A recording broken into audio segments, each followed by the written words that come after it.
Tom Parsons, you're the secretary of the GPA, and you're here to launch 4 motions today, along with the GA or the annual report for 2018. Can we just go straight into the motions? And like, there are 4 motions. Can you just go through them with us? Yeah, so I suppose the first motion is the centralised expenses, which is something that's really important for players. It's probably recouping the expenses spent on playing is really important, and at the moment, expenses for players, mileage and nutritional expenses, is ran through and administered through at county board level, and there's no consistency necessarily in approach with how expenses get back to players, whether they're delayed, whether they're on time or submitted. So we're in an era now where I suppose expenses should just be centralised, and it's something that's really important for players, especially our student members, to recover their costs early. You hear a lot of situations where county boards, some are given some mileage per, as in a certain fee, and then others are given another sort of fee, and you see some county boards, they're basically like in massive debt. So you'd be very much wondering, are players going to get looked after properly? Is that where this has come from? Is that where like counties have gone onto the reps and said, we're just not getting the money for these factors? That would be part of it, and at a county board level, a lot of the officials and administrators are voluntary, and it's a huge cost to run through and audit expenses. So it is something that needs to be done by a professional governing body, and really it's something that I think there's an appetite from county boards, from the GA, and certainly the GPA and players to just administer it from centrally. So I think it's a no-brainer. I don't think it's something, I know initial talks with the GA is that there shouldn't be pushback. It's the right thing to do, and I know when we present to the players on Saturday, they'll be delighted just to remove that distraction from expenses and interaction with county boards, and just get it expensed centrally. Yeah, then the second one is the concussion management sort of protocols. This has definitely been an issue in the past. Players maybe not getting looked at properly, cursory little examination, is he okay to continue on? So even Paul Flynn during the presentation was talking about the possibility of a concussion. So absolutely, and concussion is probably our biggest welfare risk for players, and a big part of that is to actually educate players. So even from my own personal experience, when I've seen concussions, a younger player is likely to, I'm fine, put me back in the pitch, I want to play, whereas the guys who have a little bit of education about how actually dangerous and serious a concussion is and can be, they won't go back in the pitch, or certainly they might push back. And another big part of that is consistency and policy around it, because you have different levels of medical care for different teams, and there definitely needs to be a consistent approach. And we see how strong it's looked after now in the AFL and rugby. It's really topical, and it's really topical now for the GA. So it's a motion again that I think there shouldn't be a kickback on, and one that the players, the GA, and certainly the GPA will be saying is non-negotiable.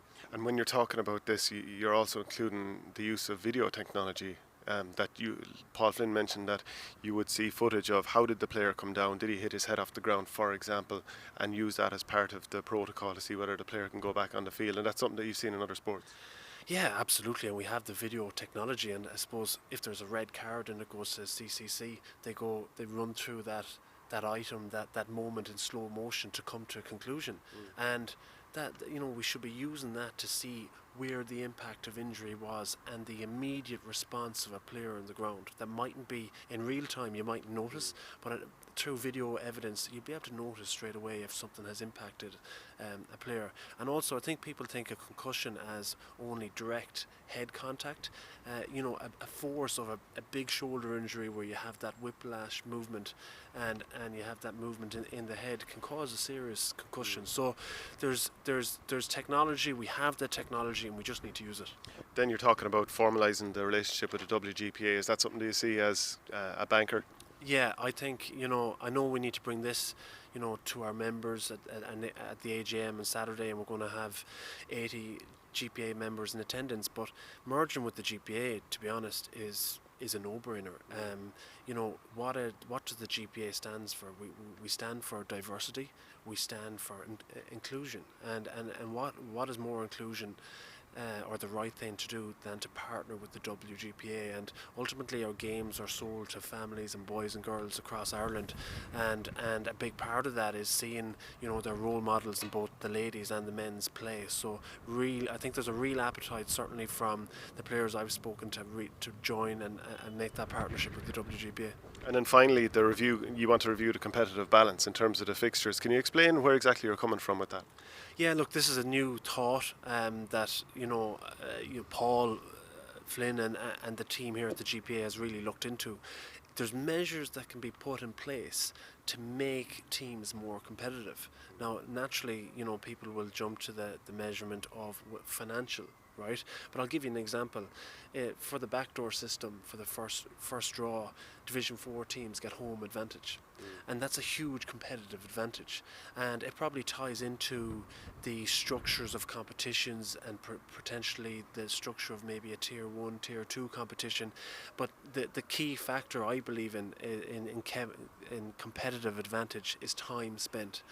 And you know, the ESRI report that we conducted last year came to the conclusion that on average players are spending 31 hours a week on their sport. Now the average time spent in a working career is 37.5 hours a week. So we're getting to a stage of nearly fully professionalism. So there needs to be a policy or something in place that limits that. And you know, when my debut at Mayo was in 2008, and at the time you'd rock up to training 15 minutes before, but now at the moment teams you know, and the higher profile teams might be at training 2 hours beforehand. So if we can limit that time together or put some policy to protect the welfare of players, it'll definitely create more balance in a competitive nature as well. How would you police that? Because in the past the GA have tried to have winter bans whereby you couldn't train for a certain amount of months, but we all know what's happening anyway. So how do you think you'd police that? Yeah, I feel that there needs to be a working group and a committee, and it needs to be audited. And you know, a big thing is actually getting data back from players at the end of the year as well, and actually ask the players the questions: how many hours a week are you spending on X, Y, and Z? And try and, you know, and hope that there's honesty, certainly in the player's body, that an honest answer will come back. And when that time and honest answer comes back, then you have that data that you can act on it. But at the moment, it's hearsay. I think that team was training in November. I'm not sure. There needs to be some structure, a policy, a strategy in place to really enforce it. And just then, in terms of other measures to make things more competitive, at the moment, like the provincial championships, to some degree, are a bit of a joke. I think would be, like, not in all cases, because Ulster is very competitive. There are 3 teams that can win Connacht, but it's, you know, you're looking at a 7 in a row in Munster. Dublin are absolutely wiping the floor with everyone in Leinster. Are there anything that is it gone past the stage where the provincials are useful and we need a complete holistic change? Yeah, I don't know. Look, the fixtures need to be looked at, and you look at the league campaigns now. I mean, every team is competitive in the league and has an opportunity to. Leitrim playing in Croke Park this year, and the joy that brought to Leitrim, and the provincials are somewhat of a different calibre. But you know, I suppose I speak for Connacht, and you know, Roscommon, you know, came through, beating Mayo this year, beating Galway this year, you know, winning a Connacht title. That was a huge, you know, moment for people in Roscommon. So there's you know, thoughts and theories in both ways. But I definitely think, you know, the GA need to bring on board more and engage more collaboratively with the GPA, with members, and really looking at the tiered systems, the league, the championship, and how we can make it more competitive. When you look at what John Horan has brought through with the GA in terms of proposals of the championship, that you know, it's a tier 2 competition coming in, and there's supposed to be a fixtures task force that are working on, you know, proposals, and there's different stakeholders involved there. But he's bringing this in October 19th. It's going to be voted on, and yet the fixtures review isn't supposed to come back until after that.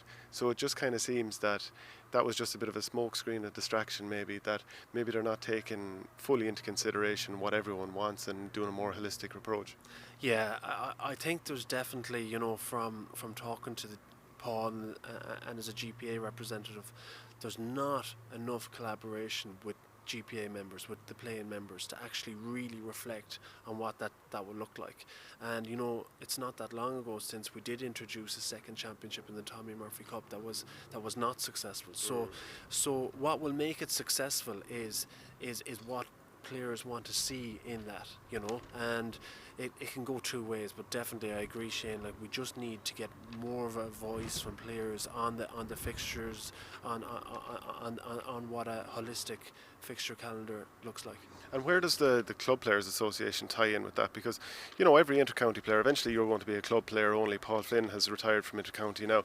I would hope, as a club player myself and speaking for club players, that whatever comes in is going to try and bring a meaningful fixture schedule to the club player, because at the moment, I have to say it's not working. There are not enough windows. Well, I think it's gone past the stage of windows. It needs to now have a separate club and inter-county season. That if I'm a club player, I'm going to be playing club league right up until the inter-county season is over, and then, you know, for the rest of the year it's all club championship. Where do you stand on that?